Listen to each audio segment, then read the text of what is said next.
नमस्ते एवरीवन। चलिए आज बात करते हैं टाइप्स ऑफ मेजॉरिटी की जो हमारे कॉन्स्टिट्यूशन में दी गई है। तो सबसे पहले बात करते हैं सिंपल मेजॉरिटी की।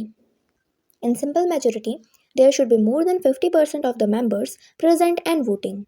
यानी हाउस के अंदर जितने मेंबर प्रेजेंट हैं वोटिंग करने के लिए, उनमें से 50% से ज़्यादा लोग ऐसे होने चाहिए जिन्होंने किसी भी पर्टिकुलर टॉपिक के फेवर में वोट किया हो। फॉर एग्जाम्पल, लोकसभा की टोटल स्ट्रेंथ है 543। अब मान लीजिए किसी भी पर्टिकुलर टॉपिक पर वोट हो रहा है और उस दिन जो मेंबर्स हैं जो प्रेजेंट हैं लोकसभा के अंदर वो है सिर्फ 500, यानी 43 मेंबर्स एब्सेंट हैं।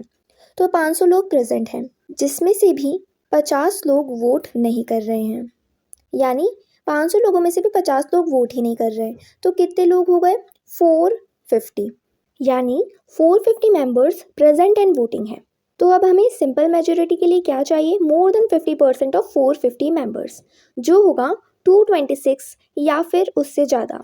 यानी अगर उस पर्टिकुलर टॉपिक के ऊपर 226 या उससे ज़्यादा लोग वोट कर देते हैं तो सिंपल मेजॉरिटी से वो रेजोल्यूशन पास हो जाएगा।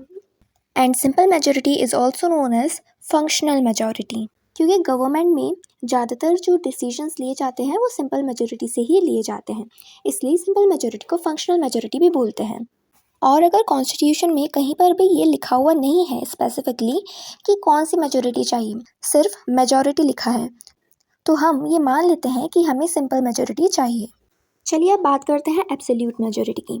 एब्सोल्यूट मेजॉरिटी वो मेजॉरिटी होती है जिसके अंदर मोर than 50% of total strength of the house चाहिए होता है, यानी हाउस के टोटल स्ट्रेंथ के 50% से ज़्यादा मेजॉरिटी होनी चाहिए। अगर हम लोकसभा की बात कर रहे हैं तो there should be more than 50% of total strength of Lok Sabha. तो प्रेजेंटली लोकसभा का टोटल स्ट्रेंथ क्या है? अभी हमने देखा लोकसभा का टोटल स्ट्रेंथ है 543। तो हमें एब्सोल्यूट मेजॉरिटी के लिए 50% से ज़्यादा चाहिए, तो हमें 272 से ज़्यादा मेंबर्स के वोट चाहिए। डेमोक्रेसी के अंदर एब्सोल्यूट मेजॉरिटी का काफ़ी सिग्निफिकेंस होता है। इंडिया के अंदर अगर जनरल इलेक्शंस में किसी भी पॉलिटिकल पार्टी को एब्सोल्यूट मेजॉरिटी मिलती है लोकसभा में, तो वो अपनी गवर्नमेंट बनाता है सेंटर के अंदर और उसी पॉलिटिकल पार्टी का लीडर प्राइम मिनिस्टर अपॉइंट होता है। यानी अगर किसी भी पॉलिटिकल पार्टी की 272 से ज़्यादा सीट्स आ गई, इसका मतलब उसके पास एब्सोल्यूट मेजॉरिटी है और वही पार्टी गवर्नमेंट फॉर्म करेगी। लेकिन कई बार ऐसा होता है कि किसी भी पार्टी की एब्सोल्यूट मेजॉरिटी नहीं आती है, तो काफ़ी सारी पॉलिटिकल पार्टीज़ मिलके गवर्नमेंट बनाती हैं। इसे बोलते हैं कोलिएशन गवर्नमेंट। जिस भी गवर्नमेंट की एब्सोल्यूट मेजॉरिटी होती है, यानी उसके पास 272 से ज़्यादा मेजॉरिटी होती है, वो गवर्नमेंट बहुत ही ज़्यादा स्ट्रांग होती है। चलिए अब बात करते हैं इफ़ेक्टिव मेजॉरिटी की। इफ़ेक्टिव मेजॉरिटी होता है more than 50% of the effective strength of the house. Effective strength क्या होता है? इफ़ेक्टिव स्ट्रेंथ होता है difference between the total strength of the house and the total number of vacancies in the house.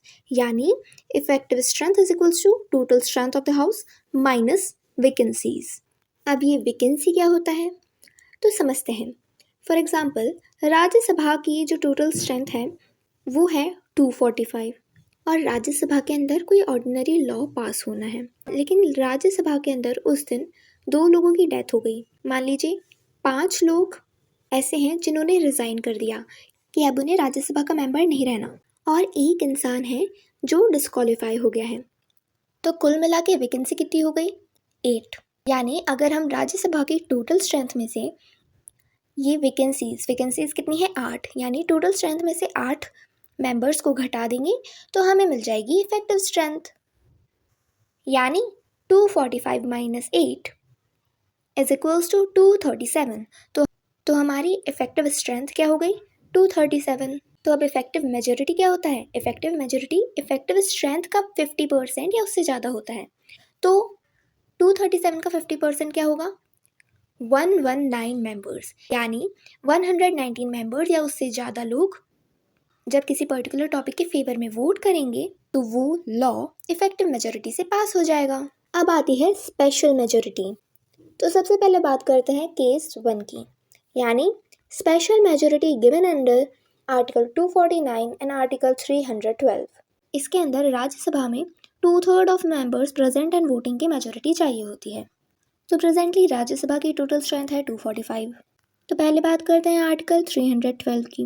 Article 312 of the Indian constitution provides that अगर राज्यसभा को लगता है कि एक या एक से ज़्यादा ऑल इंडिया सर्विसेज को क्रिएट करना है तो वो रिजोल्यूशन पास करके ऐसा कर सकती है, supported by 2/3 of the members present and voting. Then parliament can create one or more all India services. तो जैसे कि राज्यसभा की टोटल स्ट्रेंथ है 245 और मेंबर्स प्रेजेंट एंड वोटिंग मान लेते हैं 210। तो हमें स्पेशल मेजोरिटी के लिए क्या करना पड़ेगा, जो मेंबर्स प्रेजेंट एंड वोटिंग हैं कितने हैं 210, उसका हमें 2/3 निकालना पड़ेगा। तो स्पेशल मेजोरिटी के लिए 210 इंटू 2/3 करना पड़ेगा। तो जब हम इसे कैलकुलेट करेंगे तो कितना आएगा 140। अगर राज्यसभा को न्यू ऑल इंडिया सर्विस बनानी है तो उसके लिए राज्यसभा को 140 मेंबर्स का सपोर्ट चाहिए होगा। तो आर्टिकल 312 में भी राज्यसभा को यही स्पेशल मेजोरिटी चाहिए होगी, जो क्या है 2/3 मेंबर्स प्रेजेंट एंड वोटिंग। और ऐसे ही आर्टिकल 249 में भी चाहिए होगी। आर्टिकल 249 क्या है?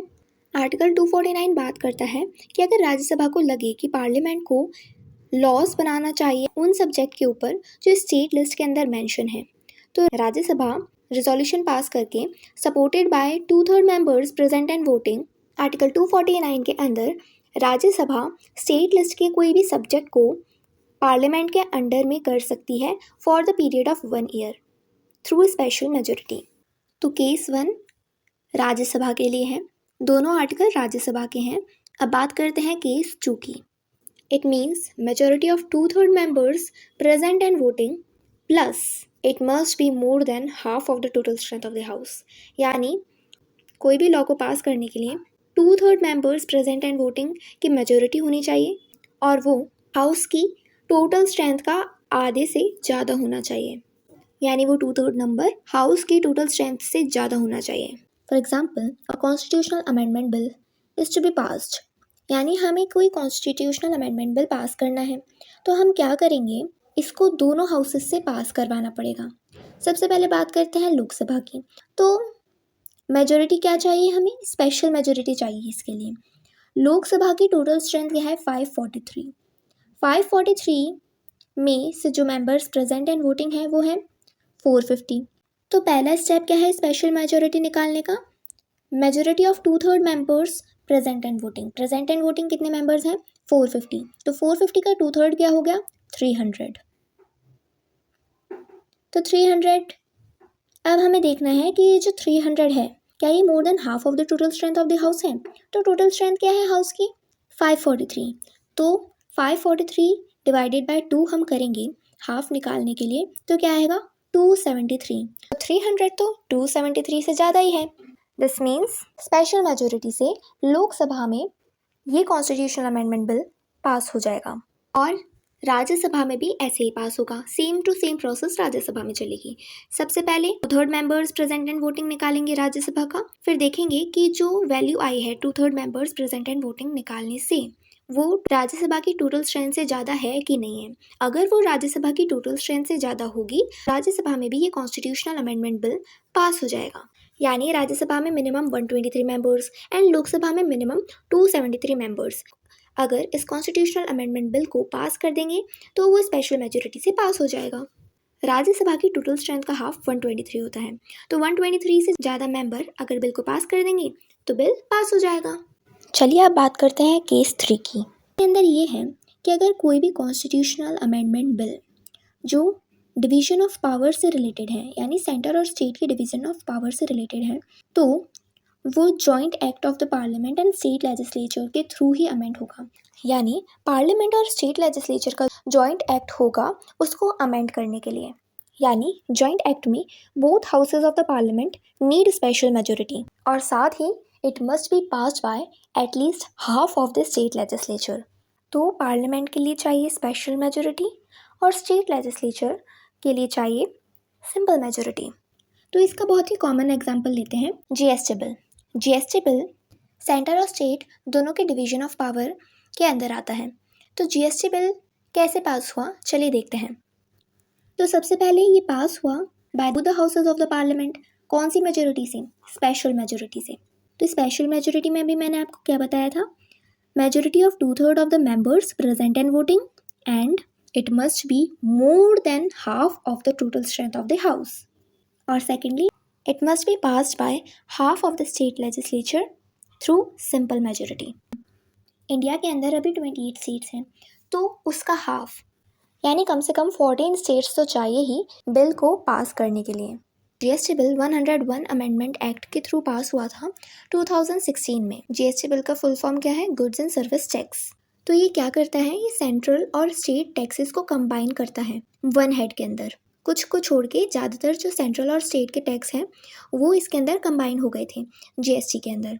तो ये amendment distribution of financial power between state and central government से रिलेटेड है, इसलिए ये स्पेशल मेजोरिटी से पास हुआ था with the ratification by the state. अब बात करते हैं majority as under article 61। So this majority is related to the impeachment of the president. So the resolution for the removal of the president must be passed in both the houses of the parliament.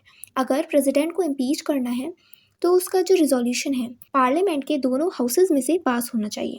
It means the majority of 2/3 of the total strength of the house, यानी house की total strength की 2/3 majority से पास होना चाहिए। For example, अभी लोकसभा की total strength क्या है? 543।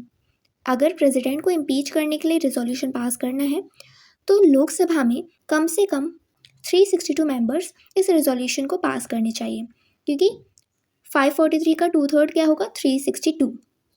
तो कम से कम 362 मेंबर्स लोकसभा के अंदर इस रिजोल्यूशन को पास करने चाहिए। कौन सा रिजोल्यूशन? प्रेसिडेंट को इम्पीच करने का।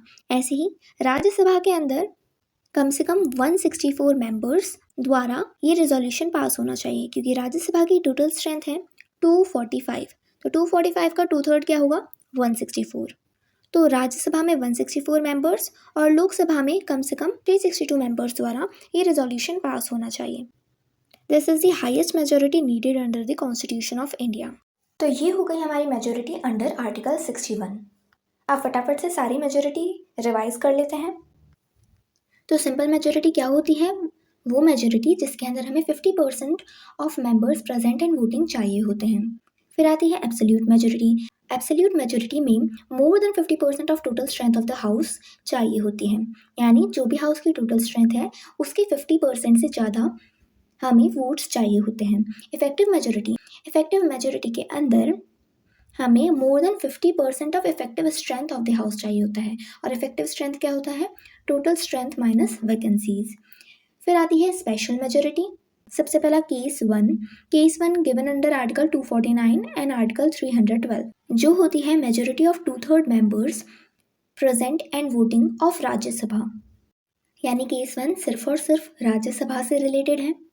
फिर आता है केस 2 में majority of 2/3 of the members present and voting, साथ ही it must be more than half of the total strength of the house, यानी जो मेजोरिटी होगी वो 2/3 मेंबर्स प्रेजेंट एंड वोटिंग की तो होगी ही, साथ में जो रिजल्ट निकल के आया है 2/3 मेंबर्स का ऑफ प्रेजेंट एंड वोटिंग, वो हाउस के टोटल स्ट्रेंथ से ज़्यादा होना चाहिए। स्पेशल मेजोरिटी अंडर केस 3, इसमें ये बताया गया है कि constitutional amendment bill must be passed by both the houses of the parliament through special majority, साथ ही ratification by half of the state legislature with a simple majority चाहिए होता है। फिर आती है मेजोरिटी एज अंडर आर्टिकल 61। तो इसके अंदर मेजोरिटी चाहिए होती है for the impeachment of the president. तो इसके अंदर क्या होता है? हमें majority of 2/3 of the total strength of the house चाहिए होती है, यानी हाउस की जो टोटल स्ट्रेंथ है उसकी 2/3 ऑफ द मेजोरिटी चाहिए होती है, and it must be passed by both houses of the parliament. तो ये हो गई हमारी टाइप्स ऑफ मेजोरिटी। होप आपको ये कॉन्सेप्ट क्लियर होगा। अगर आपको कोई भी डाउट है तो आप मुझसे कमेंट सेक्शन में पूछ सकते हैं। Thank you so much for watching.